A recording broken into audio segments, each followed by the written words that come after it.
Another episode of Sound Advice with Doug Leonard from ASI. And Doug, if I have an issue, I can't assume that my mom or my sister or somebody else is going to be like, hey, she needs this or she needs that. I have to speak up for myself. And that kind of goes with hearing as well. It sure does. I mean, for anybody that has any sort of challenges with their health or mobility or whatever, whether it's physical and getting in and out of vehicles or buildings, whether it's a vision issue, and certainly people don't think about it, but hearing as well. The patient has to be an advocate for themselves. I think it kind of comes down to, in life, sometimes there are folks that just let things happen. Life affects them.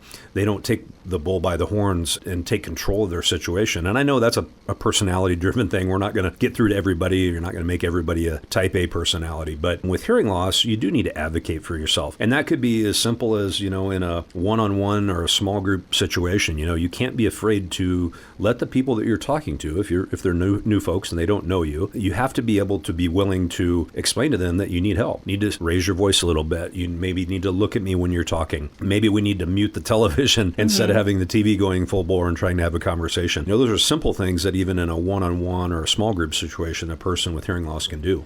Yeah, and they shouldn't be afraid or embarrassed to speak about that. I mean, there's obviously ways that you can go about that, not rudely, be like, look at me when you talk to me, but I mean, at least say, hey, listen, can you talk to me straight on or, and Tiffany, we referenced that a few weeks ago when we talked about using the microphone. That was a sound advice topic about being in a meeting or whatever. And sometimes folks don't want to use the microphone because I think they don't like the way they sound through that microphone. Right. But, if there are folks that have hearing loss, they need to speak up and encourage that microphone use. It can be also in public accommodations. If you go to a church and you have trouble hearing the minister, you might speak with the church council or the minister to see if there's something that can be done, installing a assistive listening system. Same thing in a courtroom setting or in a convention, a meeting place, a public gathering spot. Those things all technically, according to Americans with Disabilities Act, the ADA, you have to provide accommodation for different issues that people have. Sure, absolutely. You should be a little bit more patient with them as well. And you need to be understanding of what they're going through. And we get, human beings in general, I think, are sometimes we're all self-centered a little bit to a certain extent, but